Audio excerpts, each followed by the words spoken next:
అని చెప్పాలన్నమాట. అది రాష్ట్రంలో బాబు గారు పెడుతున్నారు బానే ఉంది కానీ ఇష్యూ ఏంటంటే ఇదివరకు ఫైబర్ నెట్ కూడా కేంద్ర ప్రభుత్వ పైలట్ ప్రాజెక్ట్. అది మనకి ఒక అద్భుతమైన ఛాన్స్ కూటమిలో ఉండటం వల్ల 2014లో వచ్చింది, ఇప్పుడు వస్తుంది.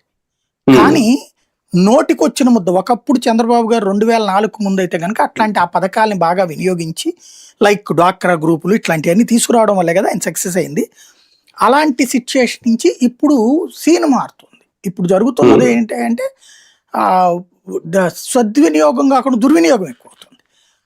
అంటే దుష్ప్రచారాలు లేకపోతే డైవర్షనల్ టాపిక్స్ నడుస్తున్నాయి. సరే, క్రెడిట్ ఎప్పుడు కూడా బాబు గారే క్లెయిమ్ చేసుకుంటారు. అప్పుడు డ్వాక్రా గ్రూపులు దేశవ్యాప్తంగా అమలు చేస్తే ఆంధ్రాలో సక్సెస్ఫుల్ గా అమలు చేశామనేటటువంటి పాయింట్తో వెళ్తారు చంద్రబాబు గారు. రైట్, ఆ క్రెడిట్ ఇవ్వడంలో తప్పేం లేదు.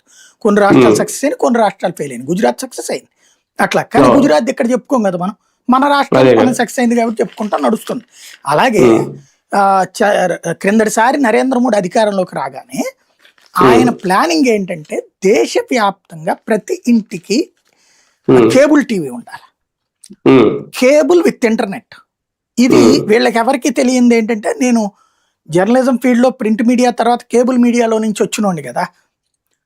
నేను కేబుల్ మీడియాలో సిటీ కేబుల్ 1996లో జాయిన్ అయ్యాను. నేను 2000 దాకా చేశాను. అప్పుడు తర్వాత 2002, 2001 సి ఛానల్ కేబుల్ అప్పుడు కూడా.